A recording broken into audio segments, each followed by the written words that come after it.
I will be here presenting my own experience as human book for your created human library, sharing my story and adding my book on the library shelves of the Cultural Arab Center across the audience and the American Association for Arab Women team, who really shared so many chapters in my book. So my name is Souad Akib. I am an Arab, I am Moroccan and American. My book is so long, so I'm gonna try to make it in like a few chapters so we can live tonight. Over 30 years ago, we came in this country, myself and my husband. So we came to the US considering this country is an amazing country, which is really, by living in it and living so many experiences, we end up saying it is an amazing country, especially for immigrants. So when we came here, we were looking for a better life. Myself and my husband, we are college graduates. But I had a brother who lives here, and he said, why don't you come and see if this is gonna work for you guys? He had his kids with him. We came, and he said, that's it, you're not going anywhere. My kids needs an aunt and needs an uncle. So it wasn't a bad decision from our part to stay. So it was so easy then. We had our social security, we had everything, and then I had my first child, then my second one that came late on the time. My first job was McDonald's cashier. So when I got to the US, like the jobs, they were everywhere. Like you can go, apply, get the job. It was so easy and simple. No one asked you about your papers, green card, citizenship, nothing. We applied for Social Security. It was an easy thing to get. The same social we have until today. So I was a cashier at McDonald's. And the amazing thing is, now imagine yourself in a country, no language, the currency is a foreign currency to me, like the culture is a foreign culture, the people are foreign faces, like the food is foreign too, because I had McDonald's food when I was in Switzerland, but not in Morocco. So totally everything new. Now see the challenges. So the thing I still remember until today, and sometimes I tell my kids. So I used to say, when I offer the food to the customer, and they say, for here or for to go? And me like so happy speaking the language, like for here or for to go, for here or for to go. And I used to serve this teacher all the time. The teacher comes at lunchtime and take his meal. One day he told me, he said, you have to say for here or to go. Then I was so happy. I said, finally someone corrected my joyful sentence. Me who thought I'm saying it the right way. It was amazing how people, they don't correct you. They make you feel like you do speak English. So anyways, so I did work out on myself, and within a short period of time, I was a manager. After that, I said, you know what, now I did study, and I spent my time studying all my life, and I did psychology. And I did special education for mentally handicapped children, which is today we say autism. So I said I have to do something. So I was looking, and at that time we were small Moroccan community. So you don't have orientation, you don't have resources, you don't have anything. You have to find out on your own. But now, if you take the knowledge that you have from home or from Europe, they don't work here. It's like here, completely different thing. Like if you need the resources, you should look at them different way. It's not like today you have Google, you Google anything and everything comes up. So you have to do your own research. And me, I was thinking, I said, you know what? We were a group of friends and we all had kids. And one of them said, why don't we do like home health aid? It was like close to nursing field. So we did, we watched each other's kids, and a group of us take their certificates. The other one waited until the first group finishes, then they start. And I had the certificate of nurse's assistant, like hoping for my certificate to be like part of my resume. And once I say, this is what I did, this is my career, this is my schooling, this is adding that certificate will allow me to work with autistic children. But that never worked. I end up working in a nursing home for a long time. And all my friends, none of them worked in the nursing home. They tried it, they didn't like it, they left. I told them, you trapped me. But in the meantime, I loved it. It wasn't something that I didn't like. So helping an old person with their daily activity living, it was a task that back home, we did it for free. So now you get paid for doing these things. So now you have to work harder to please those people who need help. Like our culture doesn't allow us to take money for helping an elderly. Now you get paid, and you get paid well. The pay for a nurse's aide at that time is double what they pay today. And like for each shift you add, like let's say you want to do 2 weekends, for each shift you get a bonus for $50 plus differential money extra. Today they don't pay nurses aid well. It's not a suggestion for anybody to go and do it. So anyways, and the time goes up. I had my first child, then I had to stay home. Then after, all my friends that I was talking about, they did banking.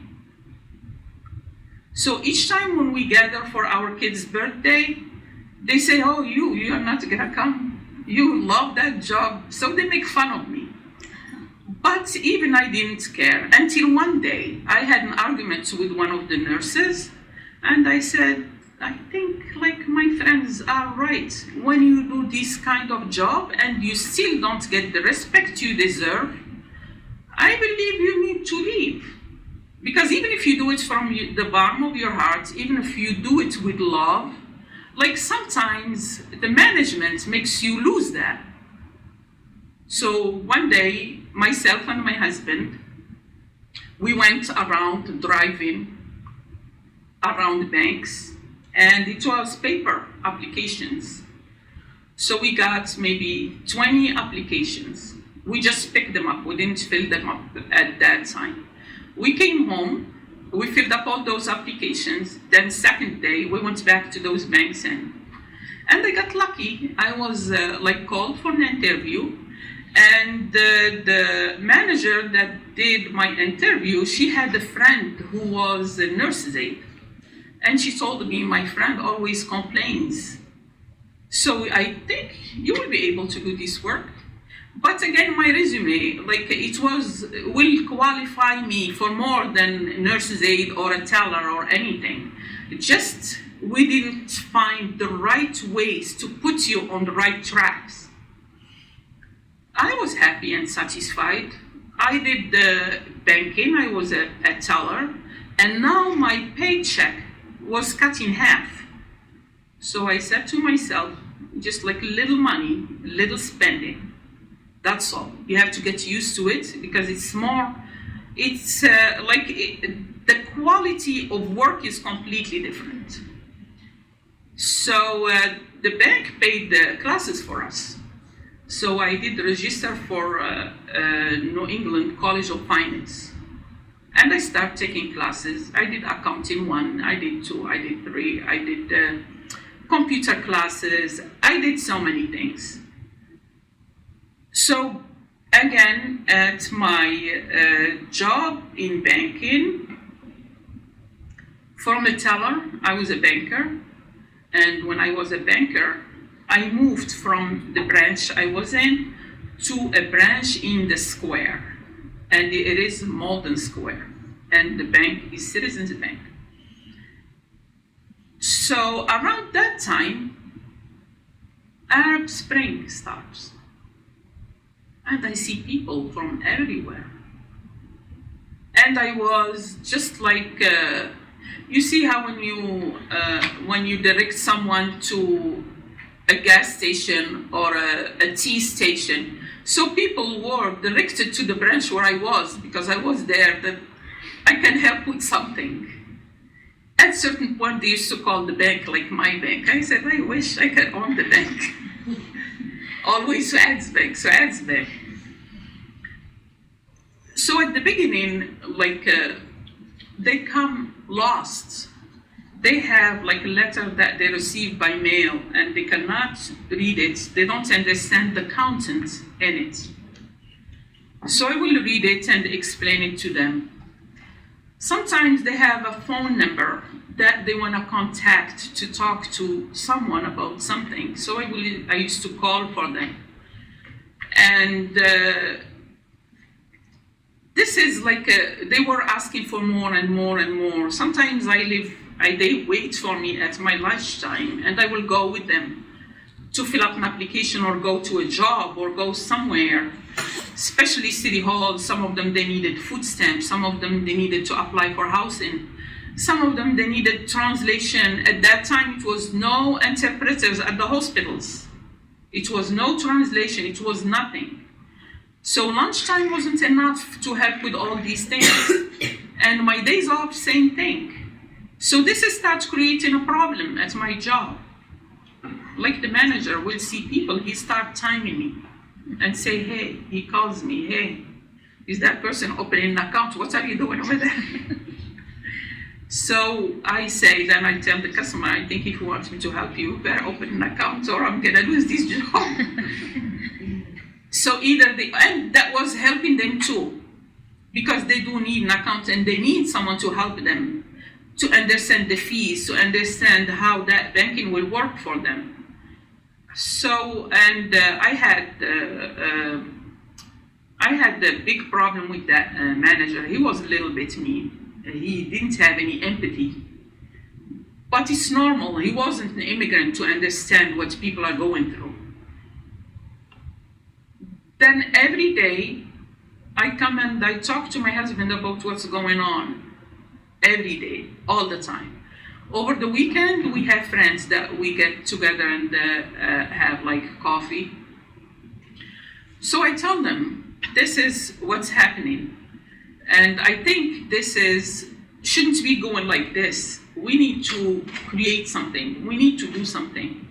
So we decided, with the help of this group of people, to create the American Association for Arab Women. And it is a non-profit organization, 501c3. And we start, at least now, when you go with someone to apply for housing and you say, look, I am from the American Association for Arab Women, and I'm here to assist this person. They are struggling with something, or they filled up the application, but that was returned. They listen to you. At the beginning, they didn't care much. They just say, you have to come back. We're gonna mail you something. You have to come back. We're gonna mail you a letter. But when you say, I am from the American Association for Arab Women, things start changing. They do listen to you. They help you. They say, this is what you need. This is how you have to fill up this application. This is what's right, and this is what's wrong. So that was the big reason for having the association. And not just that, we had a problem every day. And this is all in the bank. Like every day someone comes. At that time, my oldest daughter was in high school. And we had this Moroccan family who came with the lottery. And they had, I think, 2 kids. two kids. And one of them, they couldn't register the kid. But it's not like they couldn't do it. They didn't know how to do it. Because like back home, the registration for school starts in September.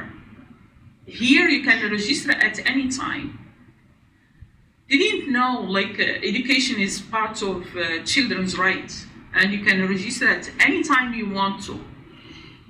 So what happened, they kept the kid in the house without schooling, with nothing. And my oldest daughter Nidal, with the help of some of her friends at the high school, they used to help this kid at the Malden Public Library. He used to come after when they finished school, and they will tutor him. Like one of the high school students will teach him like English, another one will do math. Each one will do something with him. And we had Farah. Farah, she is from our community, and she is the head of English second language.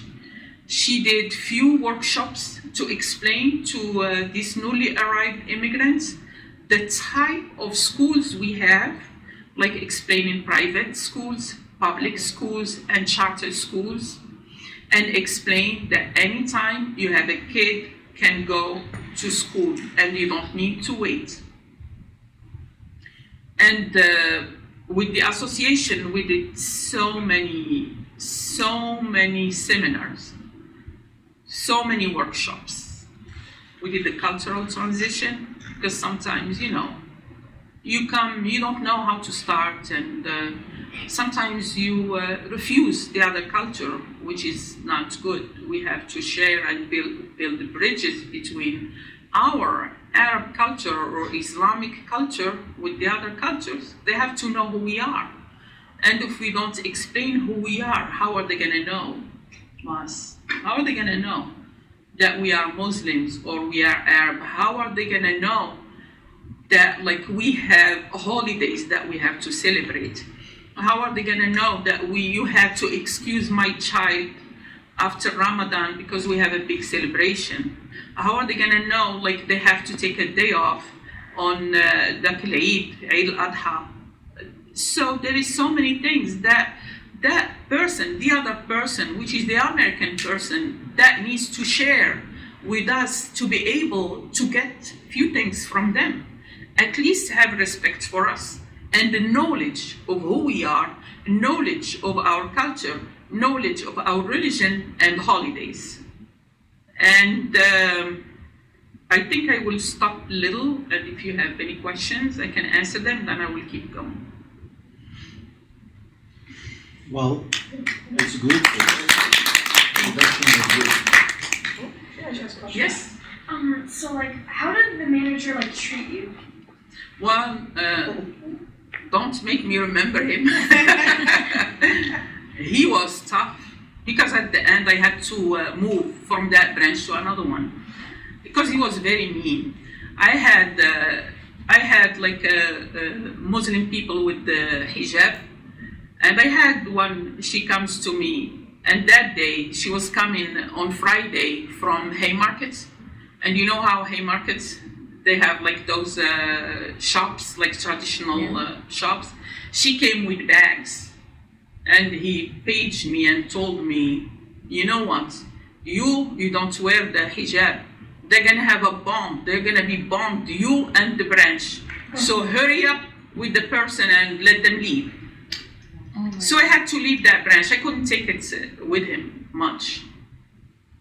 Because like for him, we are, Islamophobic person. So he was racist towards you? Oh yeah, big time. With love. He was racist with love. you know those. But I left the branch when he was there, because it was too much. I couldn't handle it. I couldn't handle it, and I was aware he's not supposed to treat us that way. And I had to report him to HR, telling him that my customers, he thinks they're gonna put a bomb here. That's very racial. I did the reporting to HR and moved. I have a question. Yep. You mentioned when you were working at the nursing home, you mentioned that you mentioned many times a group of friends that you used to always get together, and they encouraged you to come work in banking, and you refused. Were they Moroccan? Were they Arab? Yes, or mixed of- Moroccan, all Moroccans. Okay. All Moroccans, and we had kids in the meantime. We watched each other's kids. We celebrated the holidays, our own holidays together. We celebrated our kids' birthdays together. Yeah. Yeah, we did support each other around, like when the kids were young. And was it easy when you arrived to find this support from the community? It wasn't a support that I found. Okay. I had a friend. My friend came to visit from Morocco. Came to visit me because we were like sisters. Mm-hmm. We grew up together, and we did elementary school until college, and Yeah. so she came to visit when I had my first child. When she came, she saw I was by myself. I was like, I won't say lonely, but I was. I did activities with my daughter, and I was looking here and there for things to do. She came and she told me, I have friends, because all of us, we come from the same city. So she said, my friends, I remember them. I remember one time they came here. So let me look for them. They're so nice. You have to get to know them and be with them. So we did look and we found them. So I got them through my friend who came to visit. Okay. And it's true, like we had a very nice group who you can lean on. Yeah. Yeah, them, they were a bigger group because they were 4 sisters, and they had 2 cousins, then another 4 cousins. Like they were a big group, and I got like inside with them, which is good. It was like a very good timing with them, and they were all graduates from college from home. And we find out we did our college, which is middle school, together. Oh, that's good. Yeah. That's great. Yes. You mentioned the Arab Spring earlier when you were talking about how it kind of helped or maybe brought a lot of immigrants to you when you were working at the branch. So how would you relate the Arab Spring with where you are today and having your organization? Did that have any impact or any influence in terms of where you are today and what you're trying to do and your mission and so on? At the beginning, that was the main reason for the association. Because now you had people from Iraq, people from Syria. You still had people from Jordan, but people coming from Morocco, they were all with the lottery. Now you add refugees from Libya.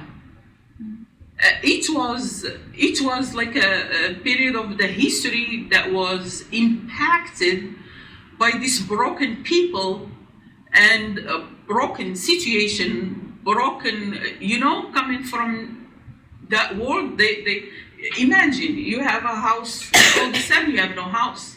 You have a family and you have no family. You have a country, you have no country.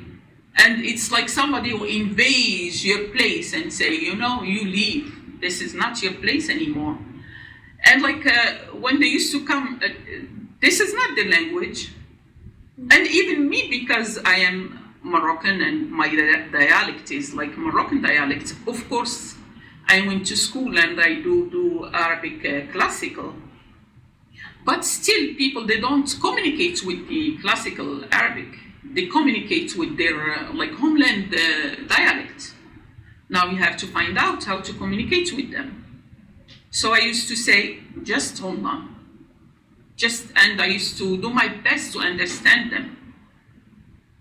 But I used to just, how it's hard for them to understand our dialect. I used to speak slowly. But even me, I like Libyan, when they speak fast, I can't understand. Libya, I can't. Like Iraq, I can't if they speak fast. So I say, please speak slowly then.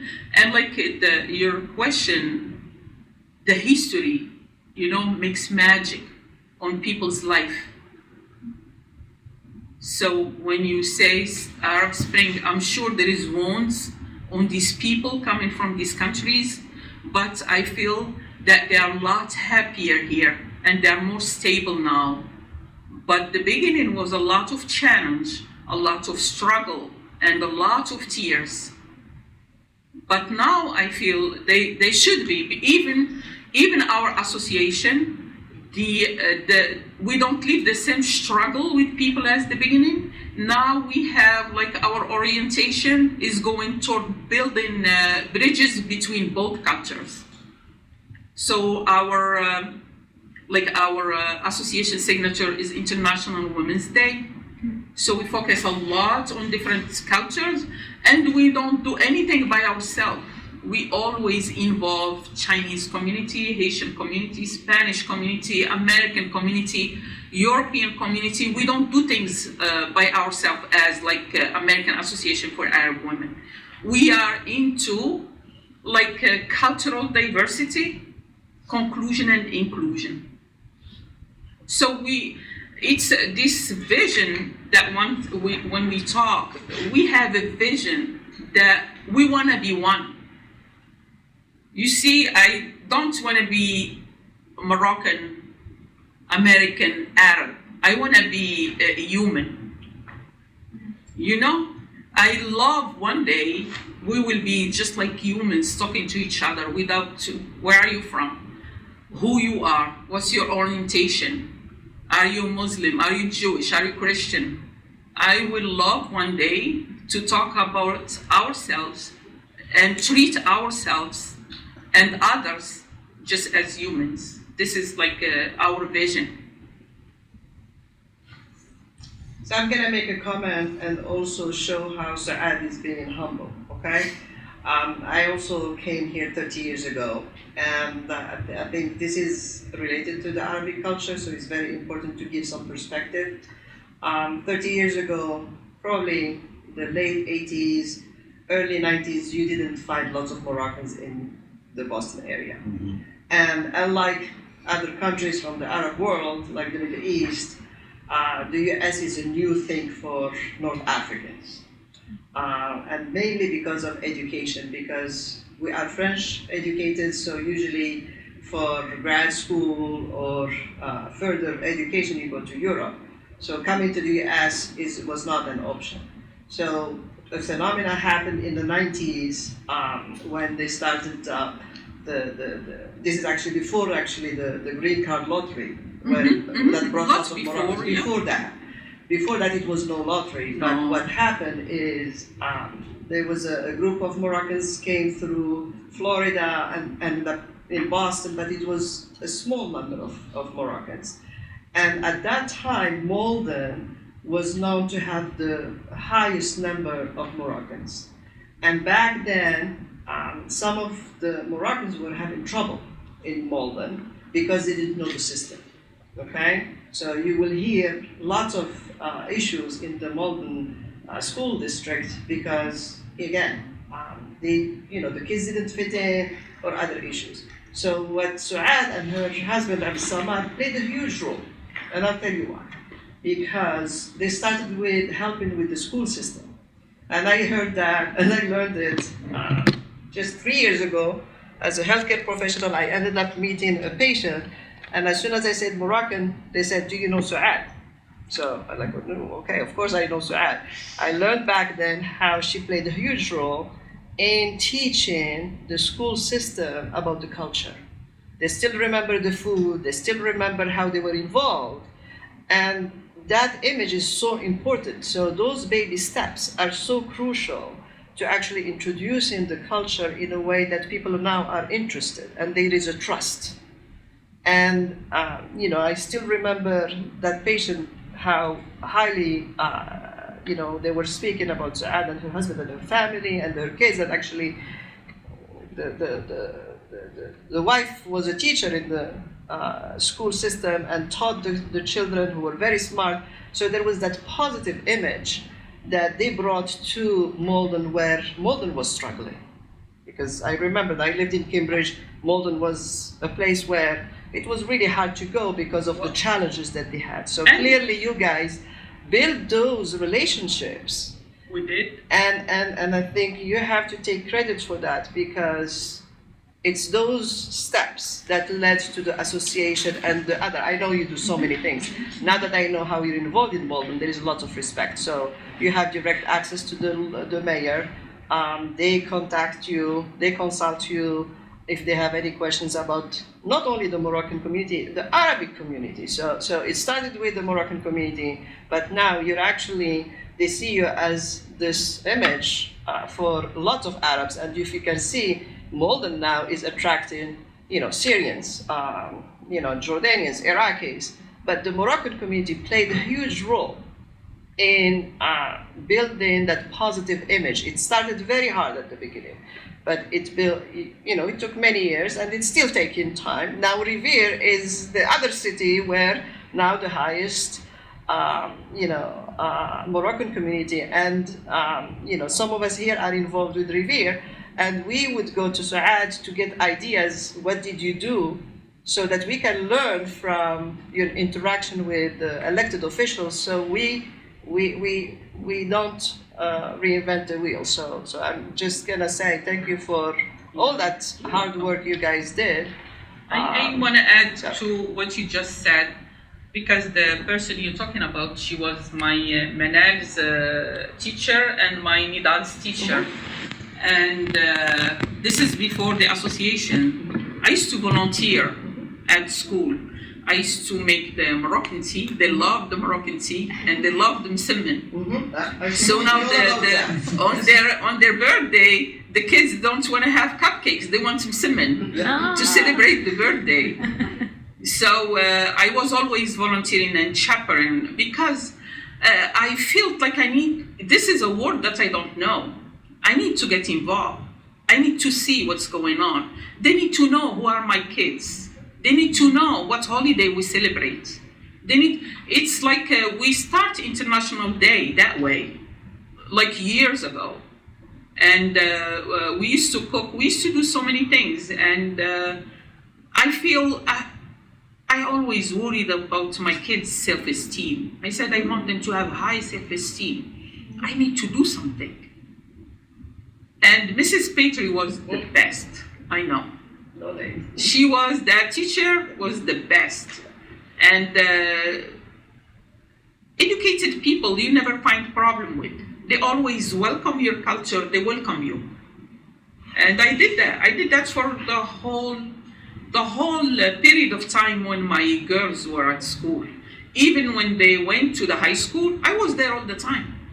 I always go. Like all of a sudden, my Manal will need something. She say, "Mom, I need this." Then I will go. Well, I know the principal. I know the teachers. Like many years to trust someone like you. You need to get involved. Like you need to get involved. Yes, Souad. Yes, Souad, yeah. Can I add something? You mentioned about the rights to, and that is very, very crucial to me, because also I'm one who came here 30 years ago, or more than that. I did not know as an educator that I have the right to have my day off on the 8th until just recently. Yeah. And I will get paid for that. I did not know, and I will not ask for that. So, it took me all these years to understand that there are some, and I'm so glad you're doing something with the rights, to know your rights. So I would like to know more about your association and how you tackle that, because this is very, very important to all the people that are working in public service or whatever service they're working with, to know that there are holidays and Muslims holidays, and we have the right to take them. Yes. And it's growing. I was so amazed. Like now, I don't work for Citizens anymore. I work for Eastern Bank. And this year, it was like I go to work and I open my computer. Then I see a happy Eid al-Adha. I was so amazed. I took a picture and I shared it on Facebook. That was never, ever in the history of anywhere. Which is now you feel like they know that we exist, that we are here. Yeah. That's a big achievement. Yes, Morag. Yeah, just a quick question, Souad. How did you deploy or utilize your financial expertise to help the community? We did so many workshops in Arabic. Yeah. We did like financial literacy. We did workshops and we did them in Arabic. That's at the beginning. We did checking accounts, we did the savings, we did the loans, we did investments, we did finance, we did the mortgages, first-time home buyer. And I always invited like someone who knows more in the field. Like when we do the loans, I will invite someone from the mortgage department or from the investment department, or it depends. And I ask them, what should we talk about next time? So they will tell me what they want to know, and next workshop, we will invite someone and we will do it. Until today, like every single day, when I have someone that comes at my desk, an immigrant, because I don't look at him as an Arab, or once he's an immigrant, I know he's illiterate in the financial field.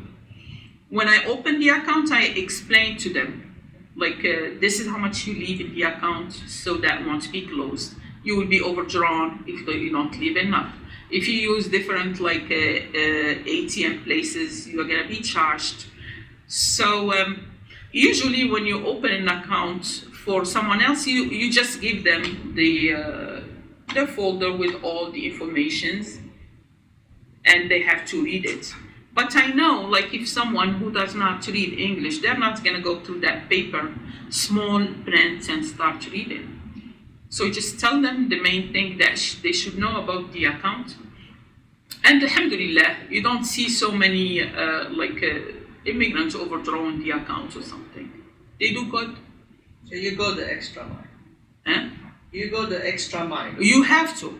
It's really, really against my job. I don't know you.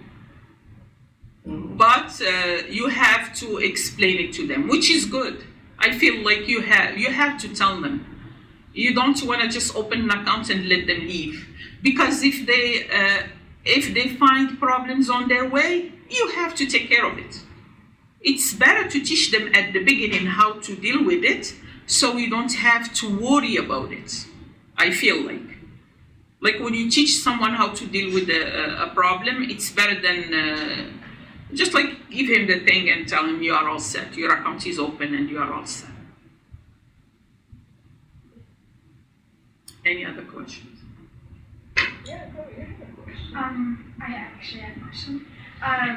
When you were working the bank job, you were also studying, right? Excuse me? When you were doing the bank job, you were also taking classes? At the bank. At the bank? Were you taking classes and working at the Oh, same I did, yes. Full-time mom, full-time job, and I did just part-time school. Did you study English, learn better? This is what I never did. I never went to school for English. So how did you learn?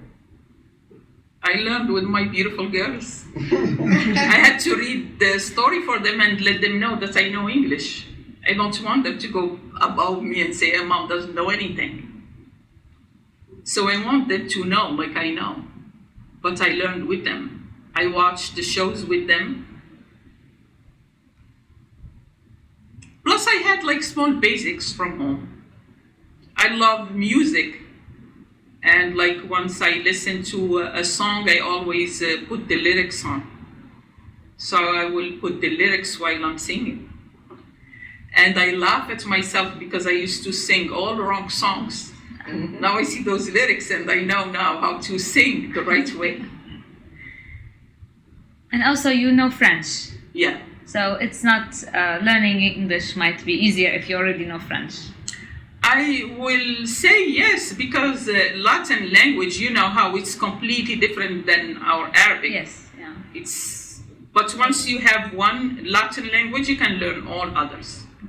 And I used to speak Italian and German too, because I went to school in Switzerland. Yeah.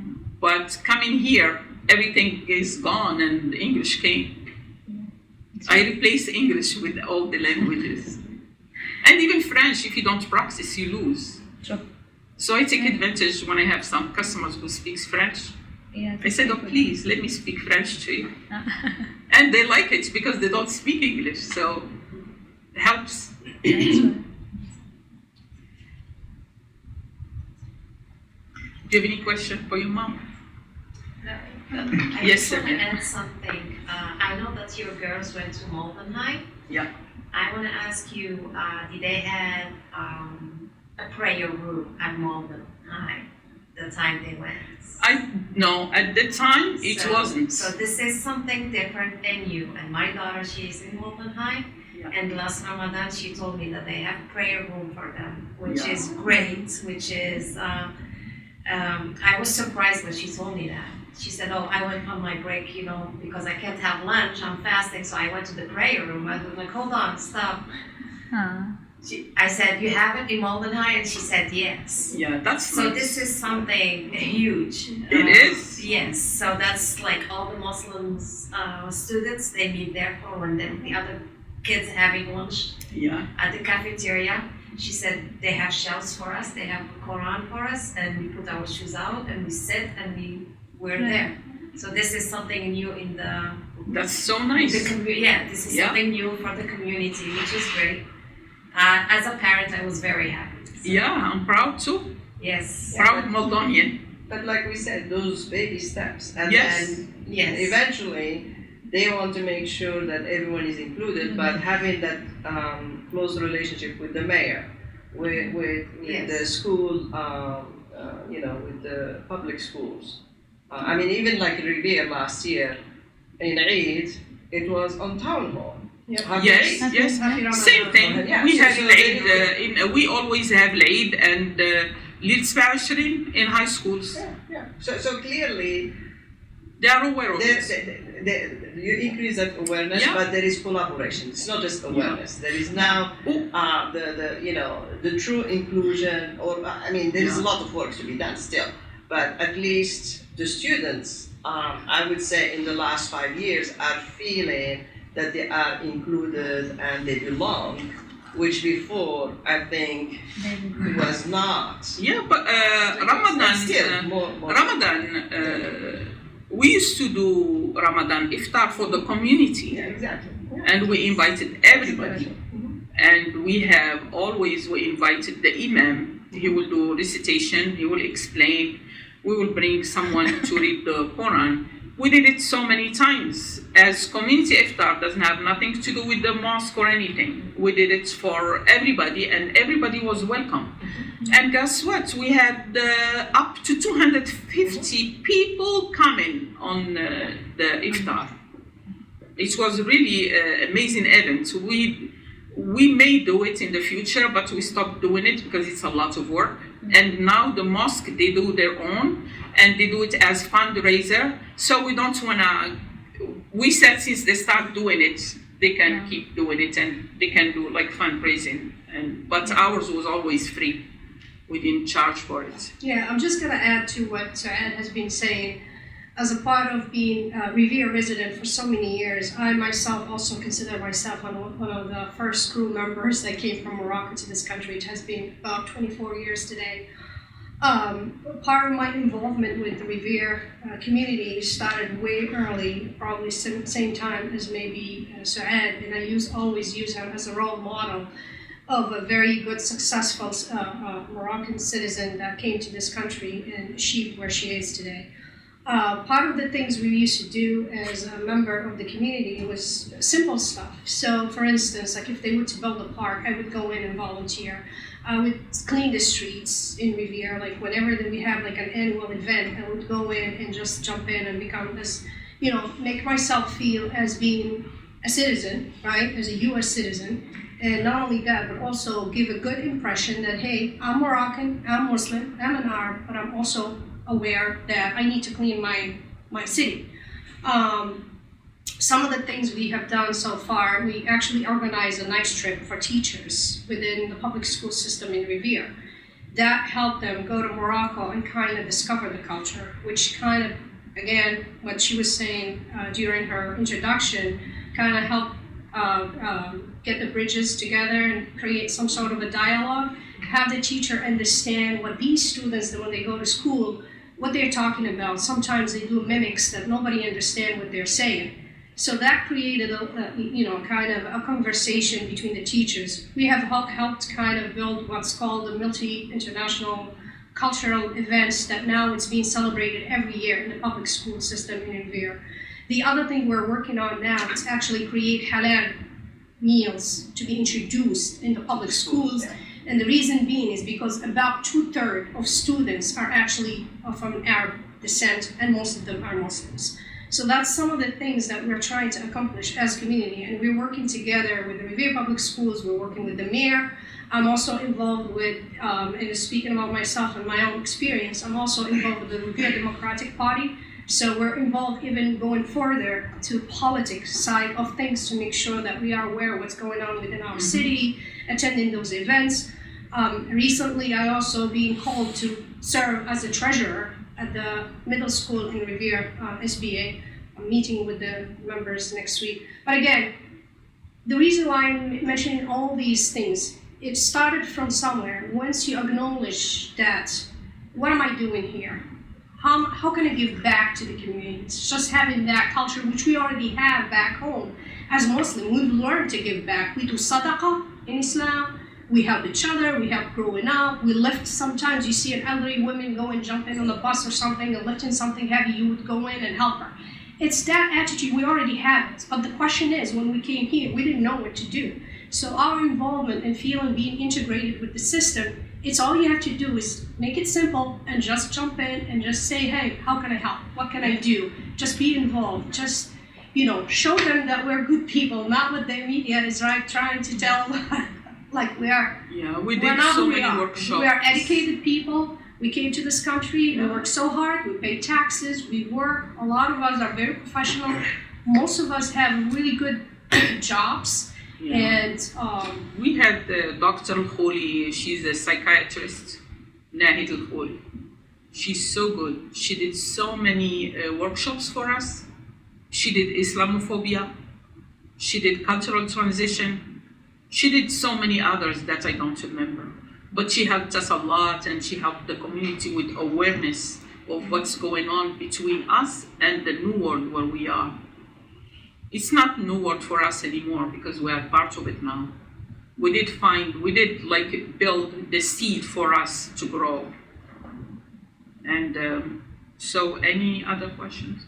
Well, I kind of want to add on to what my mother said. Like, if you do get involved with many things, you'll be more presented, and many people will get to know you better, and they will start getting getting interested into what you do for a living and your culture, and Yes, you're right. For me, I'm a student at what my mom's promoting. I'm a student there, and they do when it's Ramadan, they usually create rooms for us students Arabs to fast in the rooms, so we don't have to see other people eating and we get hungry with them. So that's nice. That's good achievement. So it would be easy for future coming Arab. Absolutely. And Muslims. There are many now. And yes, Mora. One last question. Besides the workshops and the conferences that you do at the American Association for Arab Women, what other celebrations out there that you have done in the past few years?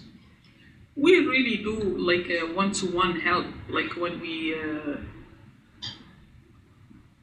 I follow my heart sometimes on doing certain things. If we see, this is what you because you said we celebrate. Now I'm talking about, it's really celebration at the end. Because just this year, we were helping a mother who just lost the husband. And when she lost the husband, she was in shelter with two girls. One of them was 5 years, the other one 3 years. And the husband was playing a role of a Muslim guy, this is the way he wants his life, and this is the way he wants the wife too. So she used to wear a niqab for everything she goes to. And he left her home for a few years, and after he brought her here, the difference of age is huge. It's like 25 years.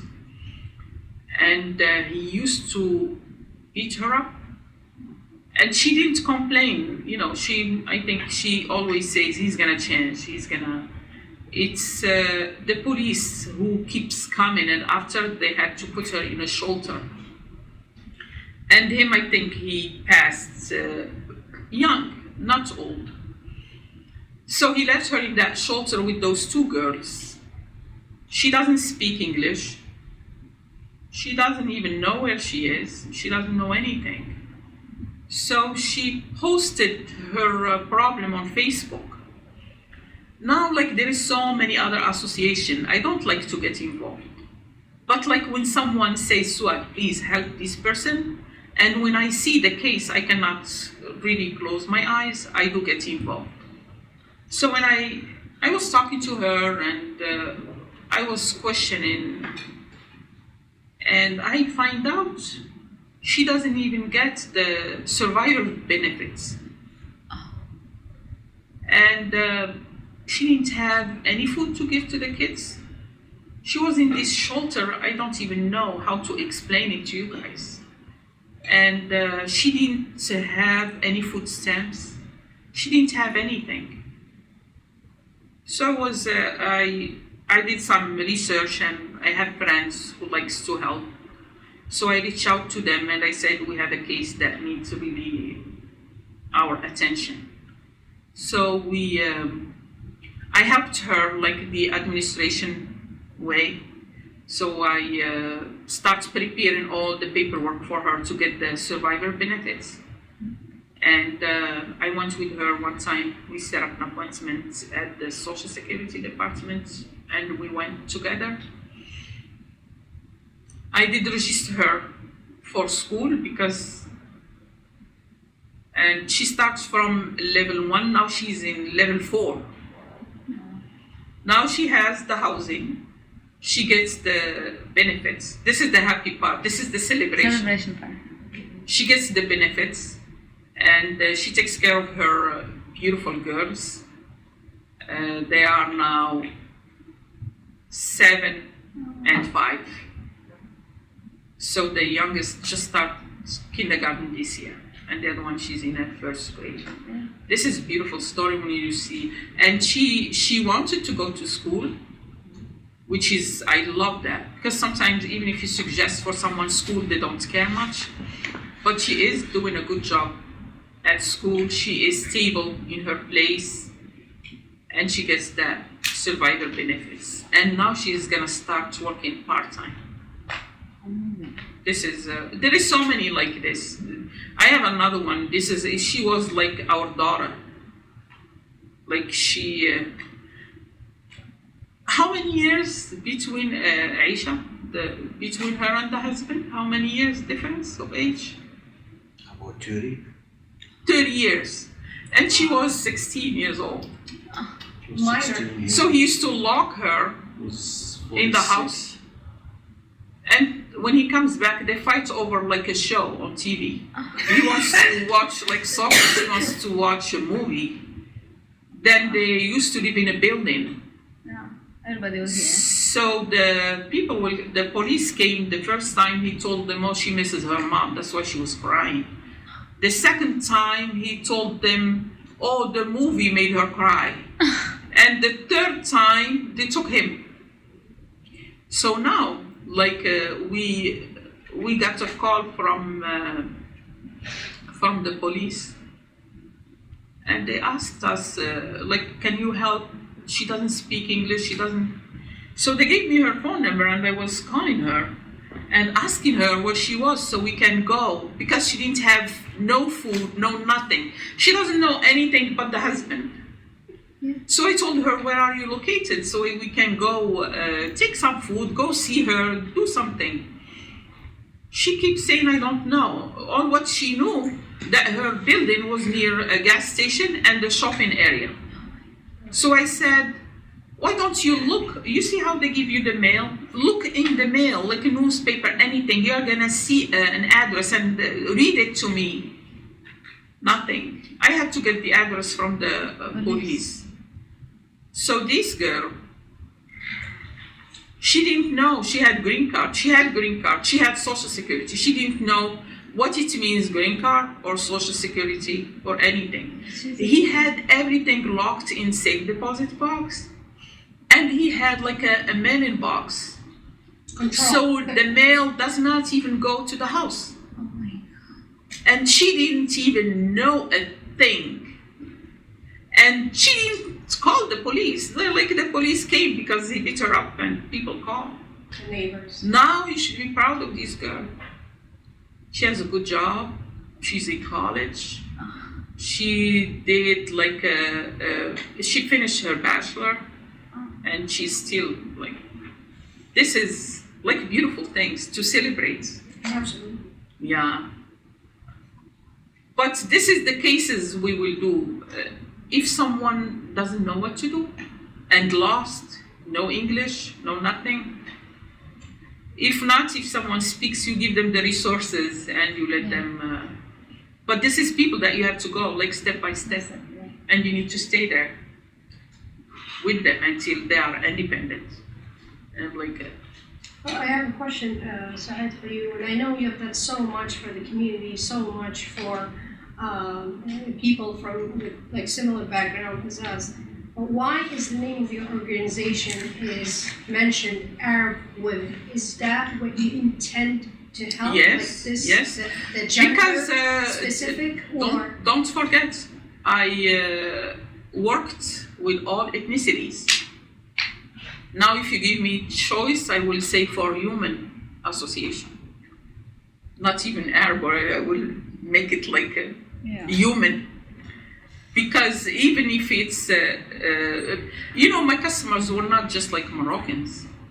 I had Lebanese, I had, and Palestinians, I had people from all the Arab world. And not all of them needed help. But you want them to be involved. It's not like the first focus was on women. The first focus was helping women. Yes. But then it was Arab women from the beginning. I need to get involved Okay, with yes. this too. I saw yes. Yeah, I was waiting for someone to ask that question. Seriously. If nobody asked, I was gonna say that in the end. I was gonna tell you ask all the questions, but the most important question is why it's women. You know, and now it's Selma's saying. Okay, when we get the idea of creating a network with so much problems, so much issues, but all those issues and those problems, they need to get a network. Like Souad said, no one will help you if you're not involved in a network. If they don't know who you are, where you come from, and what you represent. So when we had the idea to build something, to build a network, to create a network, we needed to be a network for intellectuals first, not anybody. And we needed to be for people who care.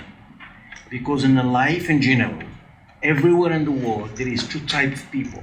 There is people who care and go to the action, and there's people who care but they don't go to the action.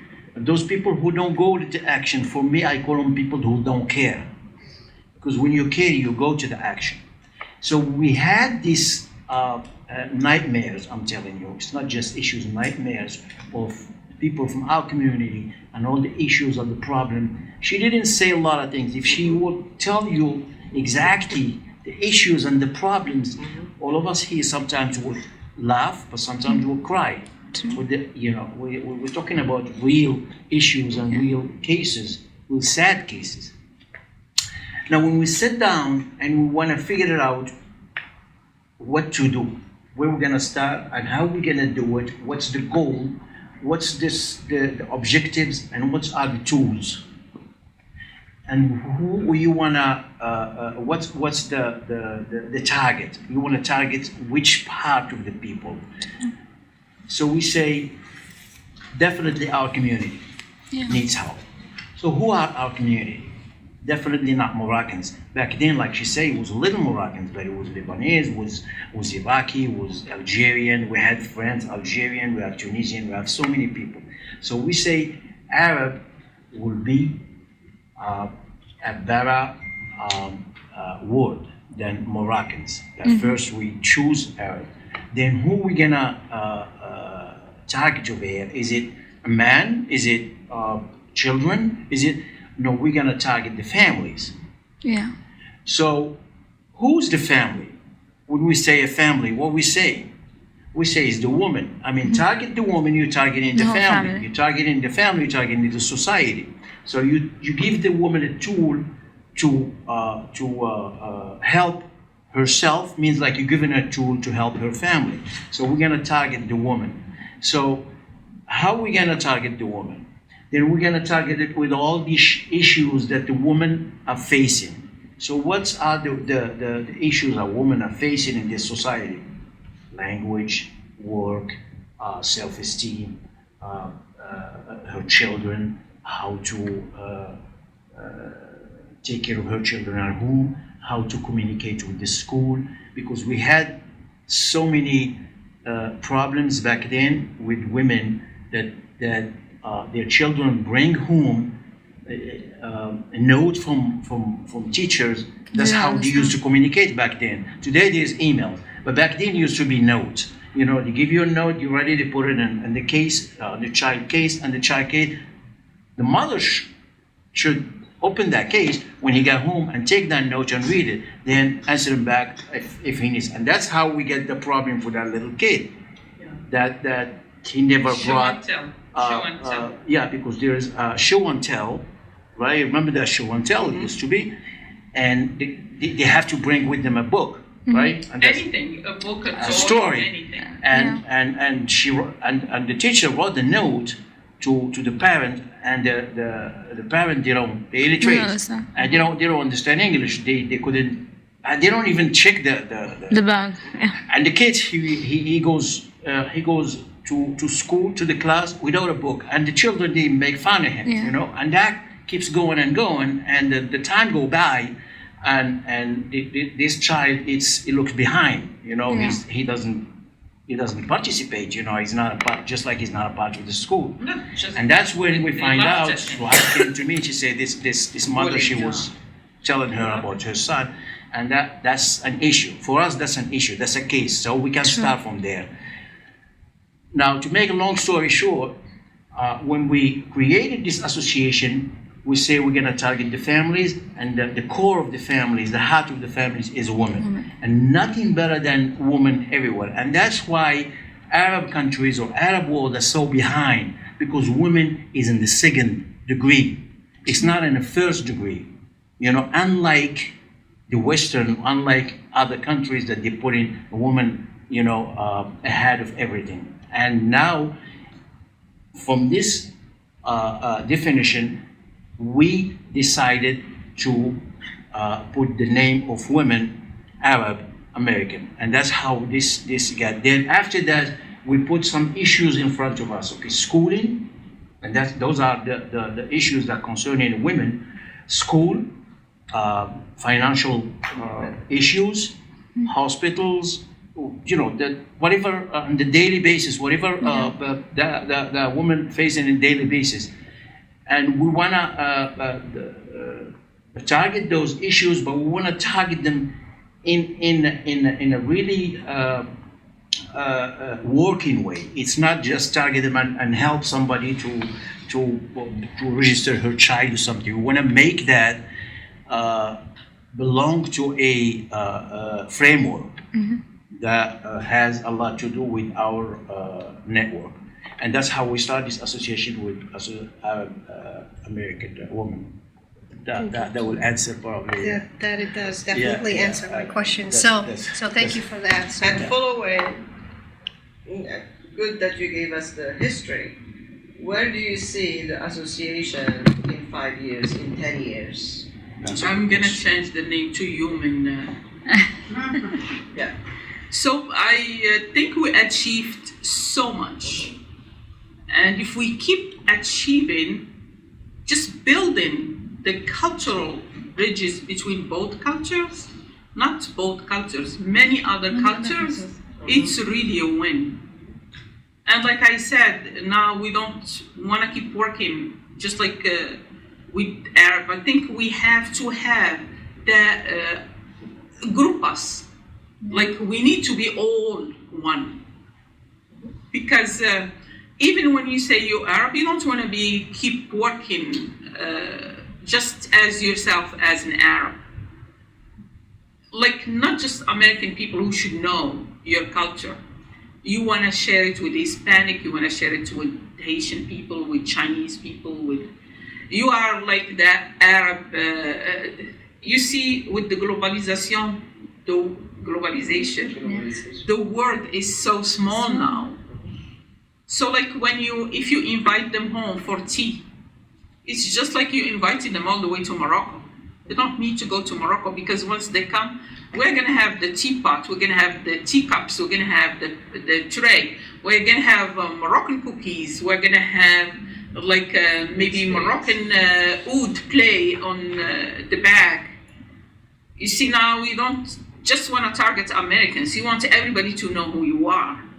And we all live together. This is not a country for Americans by themselves. Now we say we are a Moroccan American. So we want everybody to know who we are, and us too, we want to know the others. I think this is my vision.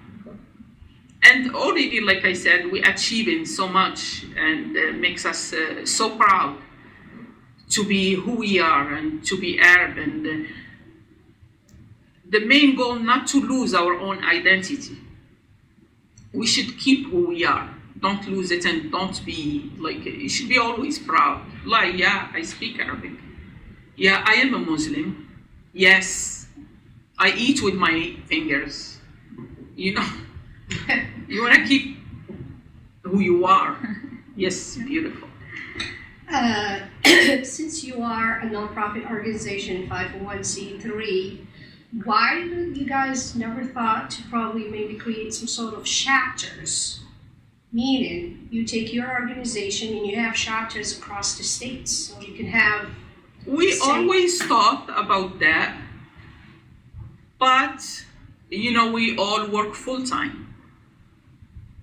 We don't do the association. We don't make like a payroll for ourselves from the association.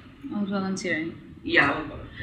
All of us are volunteering, all of us are working full time, and if you want to commit to do chapters everywhere, you have to focus on it, and that needs to be your job.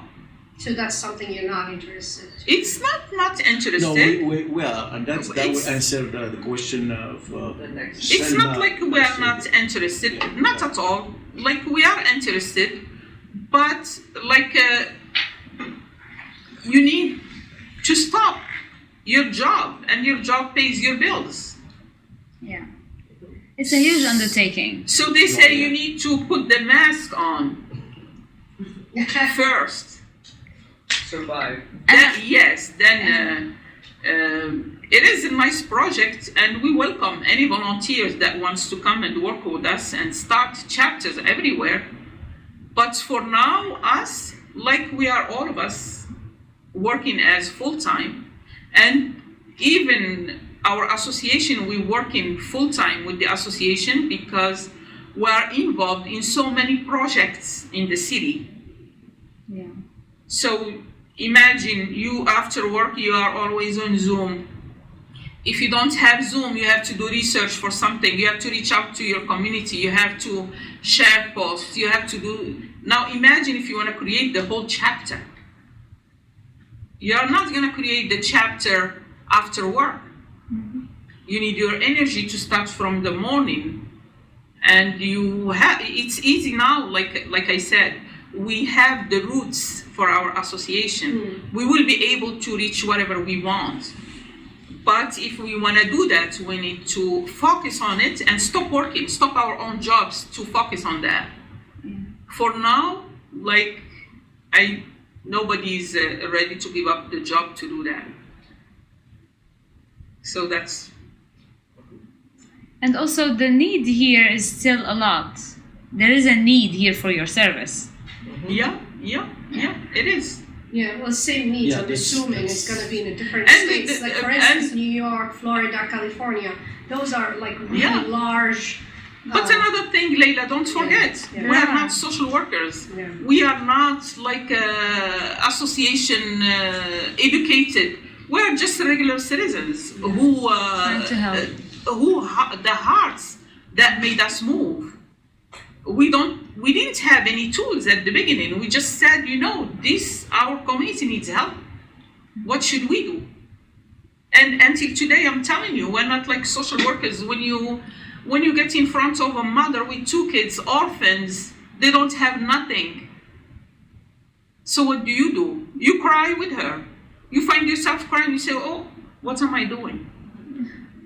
Can I Like share what? something about you, Souad, that I think that's the only thing you didn't take from the American culture, is applying for money because you don't want to beg for money. That's and what I was that gonna is say. not how you are gonna do it. So Yes. if you really want to do that, you can do it. But deep down, you're still having the Moroccan part of you that begging for money is not acceptable. Yes. So for you to make it to the next level is Apply for finding you have grants. so Grants, many yeah. friends Federal, who are state actually qualified to help you with that. But But I that's- do. We do reach out to them when we have, like I said, for So the. that's where But Selma, for the lady with the 2 girls, we did reach out, but just to our close people. no, I'm saying for the association. For the association. You because you're well established and then you're recognized in the city of Malden at least. Everywhere. Grants Will are help going to a be lot. very Yes, easy there's for a you lot to Yeah. get. out there. You have your And you can reputation, take they advantage trust of you. those That Yeah, is- we and need the Emma expand to it. fill up the application grants for No, us. All yours. I love you. I just want to get involved in this. I think what Souad she wants to say, and that's going to answer Salma's question too. She told her, where you see yourself in next step. That's all of us. Murad is here too, and we have other members are not here with us. We do have a vision for next 5 or 10 years. Yeah. And including money. But for Souad, what she's trying to tell you, it's a huge process. Yeah. True. It's not easy to because we get to this point that we have to grow more. We did it all. I'm telling you, we did it all. We did awareness to our community. So many issues, so many fields. The dental, even the dental, we did that. How to get to the dentist, how to use your insurance. So we did all that. Banking. What do you call that? Education, we did. Education. We did it for certain. We did the workshop for Leadership. for the leadership for the youth. We Yeah. called all the youth. Yeah. Shabab. To our workshops, and Murad was taking care of that, and we pushed them to be leader in their communities, and we did so many things intellectually and other things. Yes, we want to grow, Selma. We want to grow. When we have this issue, we talk about it all the time, but we don't have a plan. Yeah. Because the plan is the last. Once you prepare the plan, then you gotta Then you're move to gonna the move action. to the action. Yeah. You know, we don't have the plan, but we do have the vision, Yeah. and we want to grow. We're not gonna stop. I told you, we get to a point, at some point that, listen, we want to have money. We get to the point that you need money to keep it going, because But you're not gonna do once now. you have the money, there should be a plan. Of course, Yeah. yeah. But the money, the money, they can help you to do what Leila said. Yeah, create Chapters chapters. and reach out to other people to help you and open other And hire people. yeah, And hire and people. hire Created a people model. to You get to established- this organization, what I call an organization enterprise. Yeah. You know, it's like, you know, it has money, It's a it is business. accountant, and it's a business. Because I work with organization, Murat was an organization at the same time like this. But those are, you need the staff, you know, you need the resources from all areas of work. We do have a vision for that, but we don't have the plan. Yet. You'll be so welcome to come and help with that that's plan. why we're, No we're problem. trying Like, to- Yeah. but the only thing we have, all of us in this association, we're willing to work. Yeah. You know, We and do. we We do. want to You do work. the work. Yeah. And We we do. cannot. It's so We got to a point that overwhelmed. Middlesex County, they all know us very good. Samira was talking about the mosque. Everything that happened in the high school and happening in the library and happening hiring Arabs, the city hall, it related to our association. Yeah. It was fed The step by step. understanding, yes, the understanding of before no one knew that there is Arab Christians Yeah. in Lebanon and Syria, and they don't know. They always think that Arab are related to Islam. Yeah. See, no, not all Arab are Muslims, and not all Muslims are Arab. Yeah. You know, so we did a workshop for this. We taught them the difference between Arab as an ethnicity, as a history, and Islam as a religion. You know, and how do we did it? We did workshops about this. We showed them Ramadan on other side of religion, not just The our religion. culture, The culture of Ramadan. You don't even have to be a Muslim, and you can celebrate Ramadan if you live in Morocco. And we tell them the differences between Ramadan in Lebanon, Ramadan in Palestine, Ramadan in Algeria, Ramadan in Morocco. It's all different, you know. But it's all one. They all believe in one thing, but it's all different culture, you know. Moldonian now, most of them, the officials and teachers and police officers, they get involved with us. They all know Arabs now. Yeah. You know what I mean? They all know Arabs through the association because we invite them all. As a matter of fact, we have more people attend to our event and workshops, more American than Arab they come. Most of them. It's like, I'm telling you, it's like 2/3. It's all American, and they follow us everywhere we go. And through us, now they know a lot of things about Arab. They know a lot of things about Arab Spring, what happened. Some of them really they don't understand the relationship between the president and the people. Why, you know, they don't understand the politics in there. So we explained that. We did things about that. Souad mentioned Dr. Khoury. Dr. Khoury, she came and did so much. We did about 2-3 times workshops about Islamophobia because this is a phenomenon that is spreading everywhere and it has Especially a like big about impact. September 11. Yeah. Yeah. It was crazy around that time. Yeah. So and the list keep go on and on, you know, for all the workshops. And yes, Salma, we have vision. Inshallah, yeah, we will continue working and grow and try to make to serve our community, and that's the main thing. And if someone wants to get involved, you are welcome. I just want to add one more comment. We have like we looked at it from two different ways. There is the help and the services and the support for the community, and there's also the awareness. I think we don't want to forget the International Women's Day and the evolution of that on a year-to-year basis, right? Where we bring women from different communities with different backgrounds to come and share their experiences as role model within the communities. It has been a habit since this is like 2011. 2011, so that's a big celebration. I think it's first of its kind in Malden, right?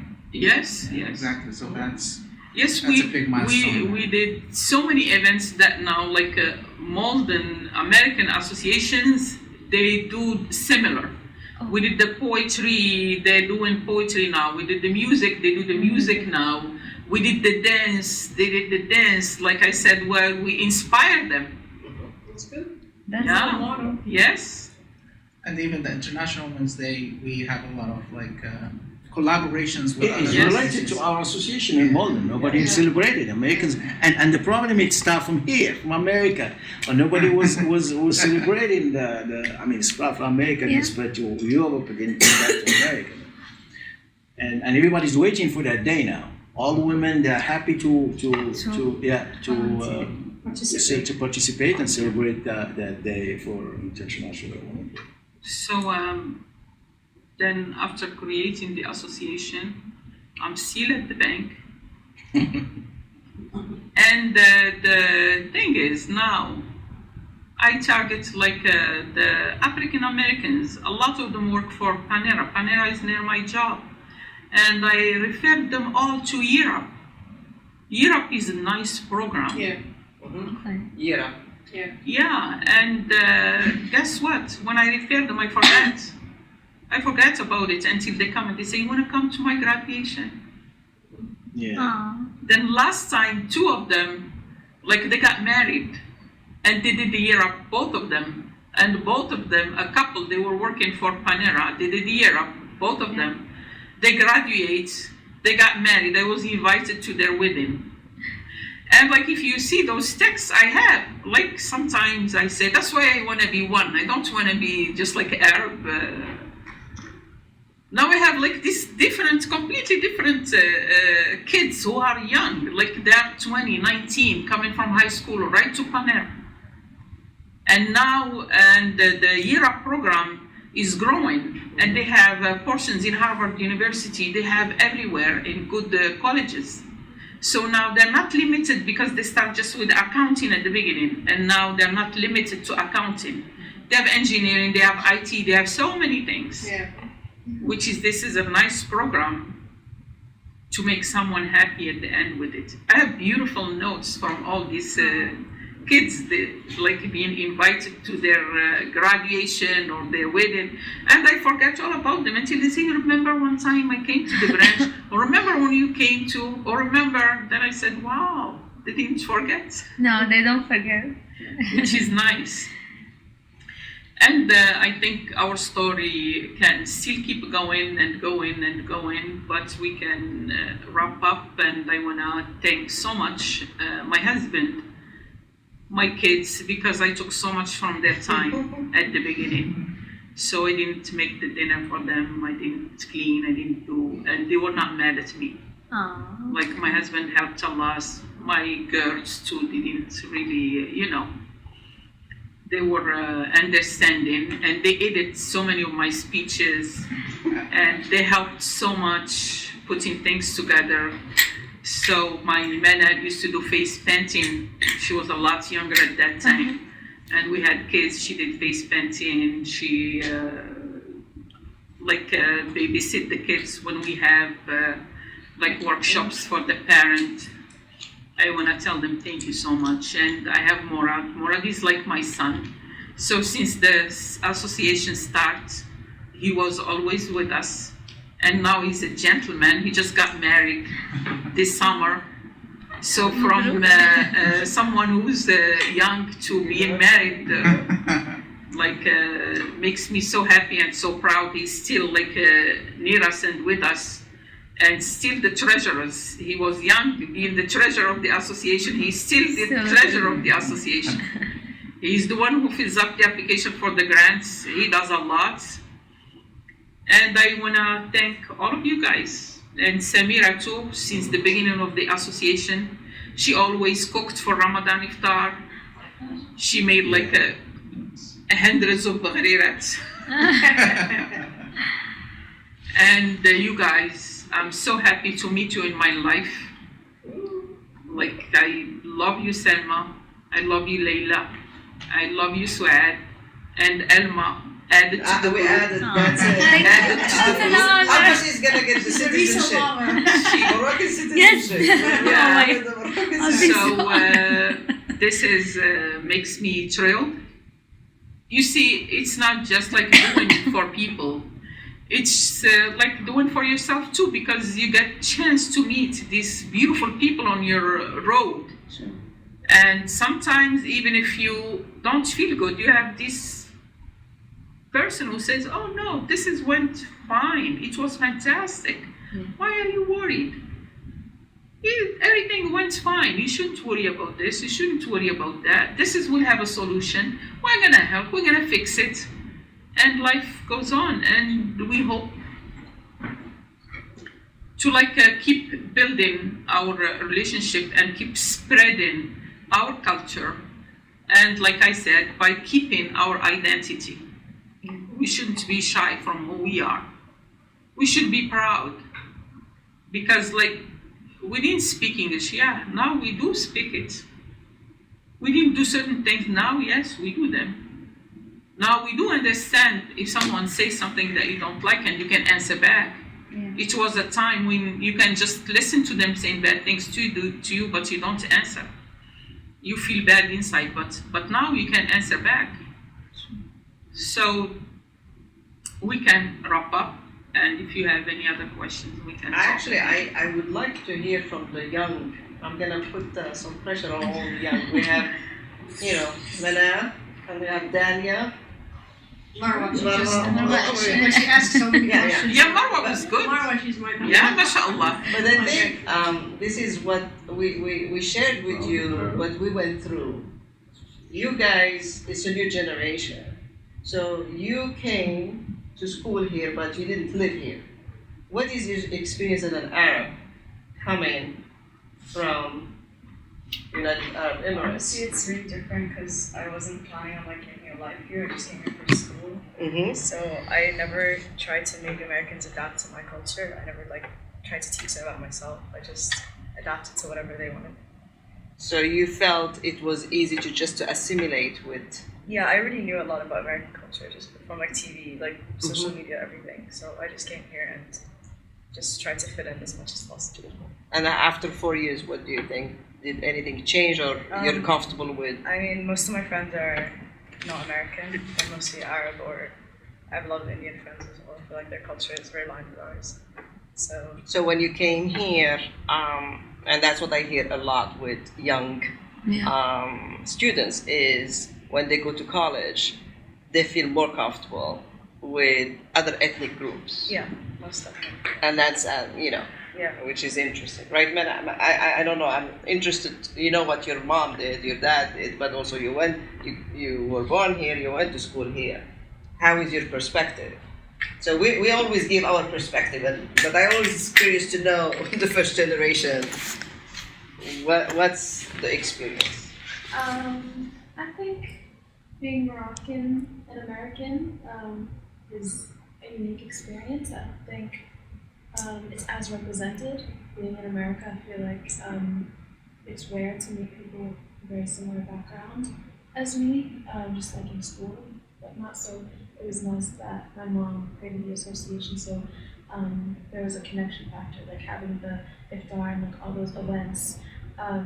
It creates a community and a way to connect with your culture and people from your culture, because at least for me in my school and in my college, there weren't a lot of Arabs and Muslims, and it was just a small community, and there was a lot of division even in the Arab and Muslim community based on what country you were from, and I just feel like I never found a lot of Moroccans in general, specifically.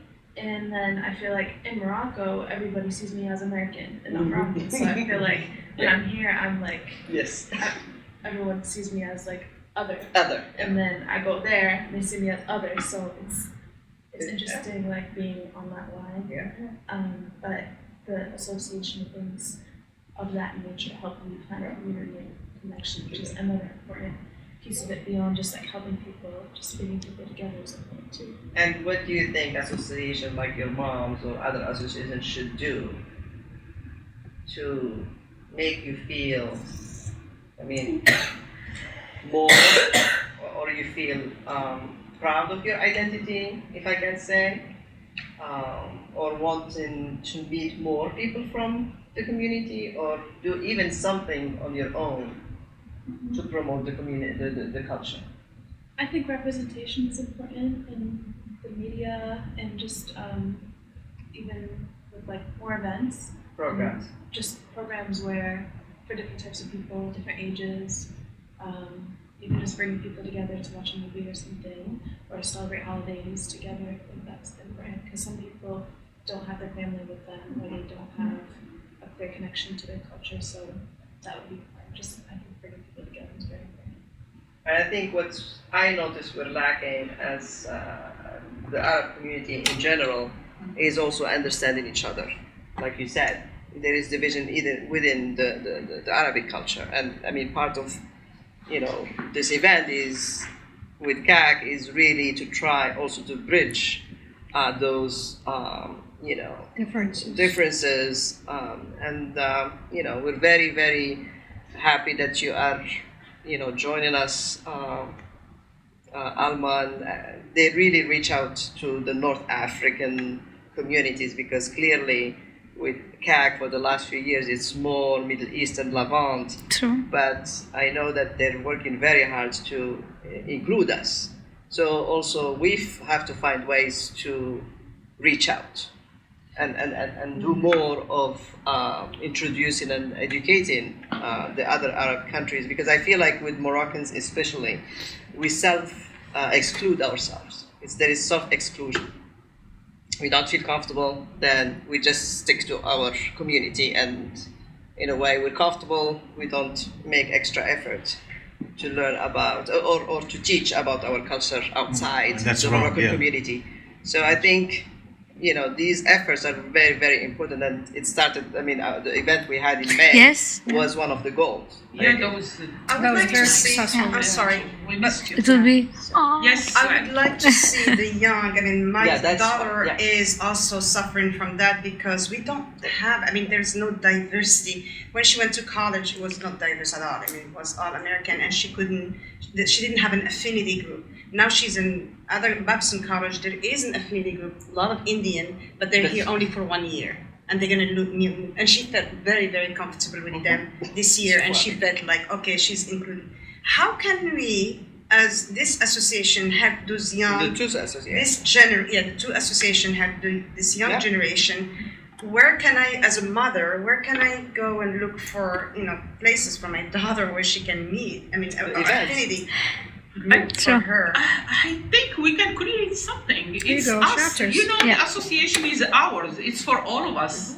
Like when we see an issue, we create something. Now let's see what will fit our kids. But our kids will come or no? Because sometimes you invite them and they say, "Oh, I have plans," or "I'm not interested." I think they will come. Well, If they come, we can. The we event can. that we had recently, we had our kids who were involved actually in helping, and I think they really enjoyed it. Yes. But the fact that they were also dancing, and I think it was very successful. Yeah. I think we really have to brainstorm and come up with more events, or they have to give us ideas, what do they want. So our job is to create those events, but we need feedback from this generation. Creating those events and having the youth participate at some level in the implementation of the events, bring them because they might not be interested in a certain film or in a certain artist, but if they are finding a certain level of purpose and a sense that I am doing this, I am responsible for this, they might feel that they belong and they want to participate. I think involving them in the implementation of events makes a big difference. But And I would love to do that at any level. There should be a collaborative work between organizations, parents, and the first generation that was born in this country. So it has to be a collaborative work. What I have seen worked, as I can give an example, the mosques now are implementing something called halaqa, and it's mainly dedicated to teenagers. And it's typically, the timing of the halaqa time is between 7 p.m. until 10:30 p.m. and it's actually once a week on Fridays. So the timing of it is very convenient, number one, to parents, because you can drop your teenager and either wait for them or come back and pick them up. So timing is number one thing that we should probably think about. Maybe we can plan something in the future, and I'm happy to also participate in these things. And then two, the location, very important. Yeah. It has to be within certain distance from our homes because after Friday you're tired, you're exhausted. So some of the things we should start thinking when we organize something like this for teenagers, we have to take in consideration the convenience, the parking, that kind of stuff. Yeah. Now, the next thing to think about is what topic should we discuss to have those teenagers or have those young ladies come in and like what we're going to present or like what we're going to do. We need to have them involved. We need to have them come in with ideas. We need to have them introduce, stay in stage, and give them some public speaking skills and not. This is not what's hard to get. You know what's hard to get? To get them involved because they're shy. That's why they have to be. They are very shy. Yeah. You tell them, let's go here, they won't go. Like, even the way you said, like, they have to choose the theme, and we work around the theme that they want. Yeah. But even if you do that, like, who's gonna volunteer? To start the thing. Yes. Yeah. And so, you see, since I believe, since they don't, but like, you don't compare, Selma. The more the mosque people go in the morning, Friday, mothers are not working, they are there from the morning to night. They go socialize, they go, it's not They like already know each other. it's different because the people who like frequent the mosque, most of them, if it's not 90% of them, they're not working. So they have that time. Don't compare yourself if you are working full time, you go to mosque. We go maybe for Eid, and that's about it. No, but Leila was saying there is a program. What Leila is saying, I gave it as an example. Yeah. So that was an example that really targets teenagers. And when they go there, it's not about mosque, it's not about religion. They actually create The activity. That's what I was going to go with But that. Leila, I'm giving that as an example. Leila, the people who are building those activities, they are mothers and the kids who goes to that mosque since they were little. They always go. They already community. have that relationship between them. When you create the halaqah, all those kids, they're going to be like in my kids, halaqah. if I tell But them like, to go, they don't know each other. If you take the other community where you have the parents, where you have the kids growing up, they are in college, they are in this, it's so difficult to put them together. Now, we need them to create the theme and stuff, but before we do that, we should have like family relationship. Exactly. We should maybe not go as an association. We should maybe Just go like for that. dinner, but bring the kids for that dinner and what start you did, but it's creating informal. that Yes, relationship. Yes. Yeah, and Same way, but But it's so informal. informal. Bring your own. bring your own youth, bring your own children. I'm Souad and Leila. When we created the association, we thought of youth. It was one of our targets, and that's why we had Murad did 3 workshops about youth leadership, and it was in 3 chapters, right?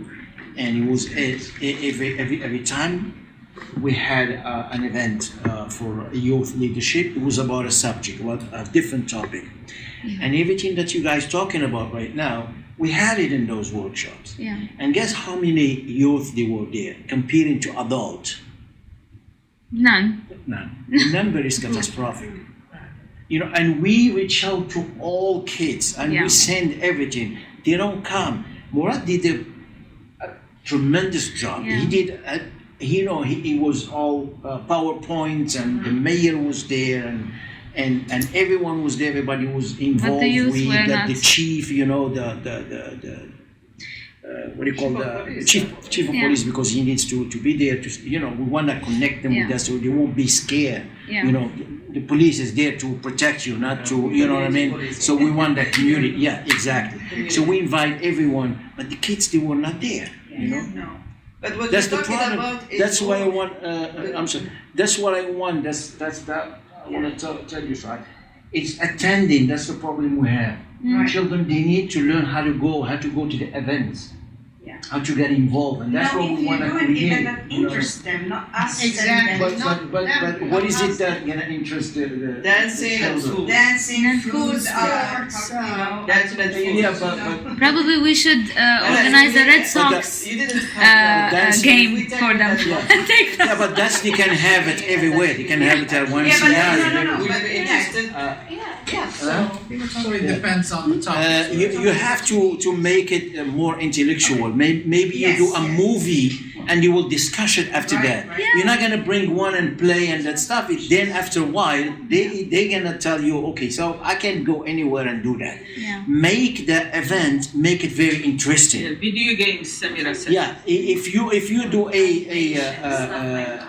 movie, let's discuss this movie. Yeah. If we read a book, let's discuss this book, you know, and they get them involved, and that's how you're gonna create a youth responsible for not just for. Dress up like characters, things like that. I know my kids will go, but other than that. Yeah, but the thing also within youth, there is a segment, there is a differences within youth, there is Yeah. the difference of interests. So for instance, we have teenagers who are like in high school, and then as they get adults, they are in college, like your daughter, she's college level. So those college level students would be interested to something like networking events, how to network, how to go for recruiting, how would you conduct, for instance, a job interview, how to look for a job. These are the things, some of the type of events that can be so that they can network with each other. A teenager, younger, like, you know, like I would say high school and stuff, those a little bit They kind of have hard different to interests. reach. But so I think we should probably make a differentiation. Are we A going variety. And- It I can be, think- it And what can kind- be what with, kind- what with kind of- variety of Yeah, events. and what kind of generation you want to create too. Yeah. If you are complaining about the other one and you don't have your people from your background with you, how you want to be with just Muslims? Then you're gonna create another problem. We don't want that. When you go to the mosque and you do activities for the children, you're isolating those youth, From those the rest of the- from the society. You're making them feel that they're just Muslim and nobody else. But that's not good. You want an atmosphere and an environment where there is all ethnicities. You want to create a generation that they like each other, is Muslim and Christians and Jew, and this. That's what we are targeting. When you put a Muslim child in a mosque and tell him, okay, you're just gonna play with Muslim. When you go to society, you think he's gonna be able to interact with others? No, you're creating isolation. You create a generation that they just believe in themselves. They don't believe in others. They don't believe that society is a mixture of ethnicities, and that's the best thing we can have. When we have a society where everybody like each other, where everybody interacts each other, when they people know about believe each on other. differences, and that's why. That's the problem we're facing now in all our world, in Arab world, in the country. We don't want to accept the others, and the association we have plays a big role on this part over here. We want to have the others understand us. That's what Souad was talking about today. She was telling we want them we want to take their fear. We want them to understand us so they can get close to us, and that's what happened. People they hugging her all day long. And like before, you know, she's Arab. No, but now they know who we are, and we are another part of the world. We have our history, our ethnicity, we have our culture. But in the end, we are human beings, same thing like you. And that's the generation we want to create in this country. So now, if you take them and put them somewhere else and tell them, no, you're just gonna play just. That's not what we. So that's labeling. Yeah, Call it exactly. labeling. That you got the point. You label. Yeah. Okay. All right, well, thank you. Thank you so much. Yeah, thank you for having We're proud of you, us, Souad. all of us. Thank you so I'm much. proud for of all having our you work all in my life. We really appreciate Can you. we So take happy. picture together since we are many Yes. people here?